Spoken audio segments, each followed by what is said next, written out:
माँ फातिमा के निकाह के दिन क्या हुआ जानकर आप सच में हैरान हो जाएंगे। जब हजरत मोहम्मद का परिवार मदीना गया तब फातिमा रजी अल्लाह ताला अन्हा अविवाहित थी। हजरत अबू बकर रजी अल्लाह ताला अन्हु और हजरत उमर रजी अल्लाह ताला अन्हु जैसे उच्च सम्मानित सहाबी भी फातिमा रजी अल्लाह ताला अन्हा से निकाह करने के इच्छुक थे और उन्होंने रसूल के समक्ष विवाह प्रस्ताव रखा, लेकिन नबी करीम ने अत्यंत विनम्रता और नरमी से उन सभी प्रस्तावों को अस्वीकार कर दिया, क्योंकि वे अल्लाह के हुक्म की प्रतीक्षा कर रहे थे। इधर अली रजी अल्लाह ताला अन्हु जो रसूल के चचेरे भाई और प्रिय थे अभी तक आगे नहीं आए थे। इस स्थिति को देखते हुए हजरत अबू बकर रजी अल्लाह ताला अन्हु, हजरत उमर रजी अल्लाह ताला अन्हु और अन्य सहाबी हजरत अली रजी अल्लाह ताला अन्हु को इस विषय में विचार करने की सलाह देते हैं। फिर वे सभी मिलकर अत्यंत प्रेम और सम्मान के साथ रसूल के पास अली और फातिमा रजी अल्लाह ताला अन्हा के निकाह का प्रस्ताव पेश करते हैं। रसूल ने हजरत अली रजी अल्लाह ताला अन्हु से पूछा, क्या तुम्हारे पास मोहर अदा करने के लिए कुछ है? हजरत अली रजी अल्लाह ताला अन्हु ने उत्तर दिया, नहीं। इस पर रसूल ने फरमाया, तुम्हारी लौह बर्मा लोहे की ढाल कहाँ है, उसी से महर अदा करो। हजरत अली रजी अल्लाह ताला अन्हु उस ढाल को बेचने के लिए बाजार गए। रास्ते में उनकी मुलाकात हजरत उस्मान रजी अल्लाह ताला अन्हु से हुई। जब उन्होंने पूरा वाकया सुना तो हजरत उस्मान रजी अल्लाह ताला अन्हु ने वह ढाल 480 दिरहम में खरीद ली, लेकिन फिर उन्होंने वही ढाल हजरत अली रजी अल्लाह ताला अन्हु को वापस लौटा दी और कहा, यह ढाल किसी बहादुर योद्धा के लिए शोभनीय है, इसलिए मैं इसे तुम्हें तोहफे में देता हूँ। इसके बाद रसूल ने अपनी बेटी फातिमा रजी अल्लाह ताला अन्हा से उनकी राय पूछी। फातिमा रजी अल्लाह ताला अन्हा लजाकर मुस्कुराने लगी और इस्लामी परंपरा में स्त्री की चुप्पी उसकी स्वीकृति मानी जाती है। फिर रसूल ने हजरत अनस रजी अल्लाह ताला अन्हु, हजरत अबू बकर रजी अल्लाह ताला अन्हु, हजरत उमर रजी अल्लाह ताला अन्हु और अन्य सहाबियों को बुलाने का आदेश दिया। जब सभी सहाबी उपस्थित हो गए तो रसूल ने निकाह का खुतबा पढ़ा और अली रजी अल्लाह ताला अन्हु से फरमाया, मैं अपनी बेटी फातिमा को तुम्हारे निकाह में 400 दरहम महर के बदले में देता हूँ, क्या तुम इसे कबूल करते हो? अली रजी अल्लाह ताला अन्हु ने कहा, जी मैंने कबूल किया। इसके बाद रसूल करीम फातिमा रजी अल्लाह ताला अन्हा के पास गए और उन्हें बुलाया। वे शर्म से सिमटकर अपने पिता के पास आईं। रसूल ने उनसे फरमाया, फातिमा, मैंने तुम्हारा निकाह मेरे परिवार के सबसे उत्तम व्यक्ति के साथ कर दिया है। निकाह के समय रसूल ने फातिमा रजी अल्लाह ताला अन्हा को जो आवश्यक सामान दिया उसमें शामिल था एक डिजाइन किया हुआ खाट, मिस्री कपड़े से बना हुआ एक चादर, खजूर की छाल से भरा हुआ चमड़े का तकिया, पानी रखने के लिए 2 बर्तन, एक चक्की अनाज पीसने के लिए, एक प्याला, एक मशक, पानी रखने की चमड़े की थैली और कुछ अन्य वस्त्र एवं उपयोगी सामान। निकाह के बाद रसूल ने अली रजी अल्लाह ताला अन्हु को खाने पीने की व्यवस्था करने को कहा। थोड़े से पैसों में खजूर थी, जौ की रोटी और गोश्त का इंतजाम किया गया। हजरत अस्मा रजी अल्लाह ताला अन्हा कहती है, उस समय यह सबसे अच्छा भोजन था। रसूल ने हजरत फातिमा रजी अल्लाह ताला अन्हा के लिए शादी की रात एक नया जोड़ा पोशाक दिया, क्योंकि उनके पहने हुए कपड़ों में सिलाई लगी हुई थी। इसी दौरान एक भिखारी दरवाजे पर आया और पहनने के लिए एक कपड़ा मांगा। हजरत फातिमा रजी अल्लाह ताला अन्हा पहले अपने पुराने कपड़े देने का इरादा किया, लेकिन फिर उन्हें अल्लाह ताला की यह आयत याद आई, तुम हरगिज भलाई नहीं पा सकते जब तक कि अपनी प्रिय चीजों में से अल्लाह की राह में न दो। सूरह आल ए इमरान। इसलिए उन्होंने अपना नया शादी का जोड़ा भिखारी को दान कर दिया। जब हजरत फातिमा रजी अल्लाह ताला अन्हा की विदाई का समय आया तो उनके पिता रसूल उन्हें विदा करने के लिए आगे बढ़े। उन्होंने देखा कि फातिमा रो रही हैं। उन्हें लगा कि शायद वह अपने पति की गरीबी की वजह से दुखी हैं। इस पर रसूल ने उन्हें दिलासा देते हुए कहा, हजरत अली रजी अल्लाह ताला अन्हु भले ही निर्धन हों, लेकिन इस दुनिया में उनसे अधिक योग्य कोई नहीं है। लेकिन फातिमा रजी अल्लाह ताला अन्हा ने जवाब दिया कि मुझे अली रजी अल्लाह ताला अन्हु की गरीबी का कोई दुख नहीं, बल्कि यह मेरी जिंदगी का पहला अवसर है जब मैं अपने पिता की छत्र छाया से दूर जा रही हूँ और आज मेरी माँ भी नहीं है। इसी वजह से मेरी आंखों से आंसू बह रहे हैं। अब तक हजरत फातिमा रजी अल्लाह ताला अन्हा अपने पिता की छाया में रही थी, हर पल उनकी सेवा में लगी रहती थी, लेकिन आज उन्हें अपने पति के घर जाना था। उनकी आंखें आंसुओं से भर गईं। रसूल की आंखें भी नम हो गईं, लेकिन उन्होंने अपने आंसू रोककर हजरत अली रजी अल्लाह ताला अन्हु से कहा, ए अली, फातिमा तुम्हारे लिए बरकत का कारण बने। और फिर उन्होंने फातिमा रजी अल्लाह ताला अन्हा से कहा, अपने घर के सभी काम अपने हाथों से करना, अपने पति का ख्याल रखना और उनकी खिदमत में अपने आप को लगा देना। अली रजी अल्लाह ताला अन्हु जिस घर में हजरत फातिमा रजी अल्लाह ताला अन्हा के साथ रहते थे, वह घर रसूलुल्लाह से काफी दूर था। रसूल लगभग हर रोज उन्हें देखने के लिए जाया करते थे।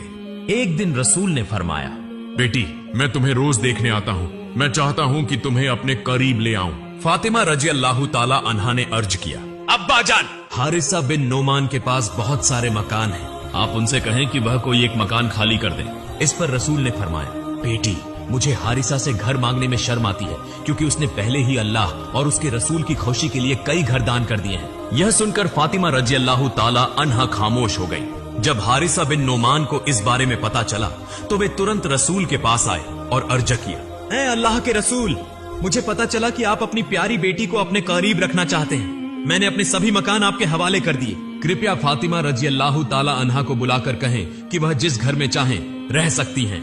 मेरी जान और माल आपके लिए कुर्बान है।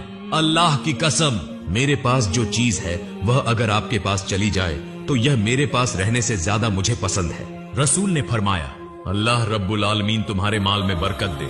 इसके बाद हजरत अली रजी अल्लाह ताला अन्हु और हजरत फातिमा रजी अल्लाह ताला अन्हा हारिसा बिन नोमान के एक मकान में रहने लगे। औब्र और कुर्बानी का नमूना, एक दिन रसूल हजरत फातिमा रजी अल्लाह ताला अन्हा के घर आए। उन्होंने देखा कि फातिमा रजी अल्लाह ताला अन्हा ऊंट की खाल का कपड़ा पहने हुए हैं, जिस पर 13 पैबंद लगे हुए हैं। वे अनाज पीस रही थीं और उनके होंठों से अल्लाह का जिक्र जारी था।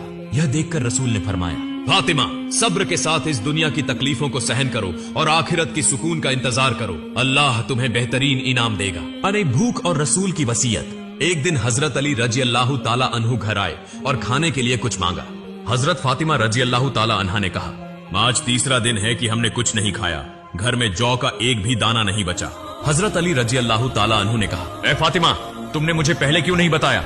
हजरत फातिमा रजी अल्लाह ताला अन्हा ने जवाब दिया, है मेरे शौहर, मेरे अब्बा जान, रसूल ही ने मुझे वसीयत की थी कि मैं कभी तुमसे कोई चीज मांगकर तुम्हें शर्मिंदा न करूं। हजरत फातिमा रजी अल्लाह ताला अन्हा अपने शौहर के घर के सभी काम खुद किया करती थी। उनके पास कोई दासी नहीं थी। एक दिन हजरत अली रजी अल्लाह ताला अन्हु ने फरमाया, फातिमा, चक्की पीसते पीसते तुम्हारे हाथों में छाले पड़ गए हैं, घर की सफाई करते करते तुम्हारे कपड़े मैले हो गए हैं, मश्क से पानी लाते लाते तुम्हारी कमर और रगों में दर्द हो गया है और चूल्हा जलाते जलाते तुम्हारा चेहरा मुरझा गया है। तुम्हारे अब्बा रसूलुल्लाह के पास आज गनीमत में कई दासियां आई हैं, तुम उनके पास जाकर एक दासी मांग लो। हजरत फातिमा रजी अल्लाह ताला अन्हा रसूलुल्लाह के पास गई, लेकिन शर्म की वजह से कुछ कह नहीं सकी। कुछ देर ठहरकर वापस लौट आई और अली रजी अल्लाह ताला अन्हु से कहा, अब्बा जान से कोई दासी मांगने की हिम्मत नहीं हुई। इसके बाद दोनों पति पत्नी मिलकर रसूलुल्लाह के पास पहुंचे और एक दासी देने की फरमाइश की। रसूलुल्लाह ने फरमाया, मैं तुम्हें कोई दासी नहीं दे सकता,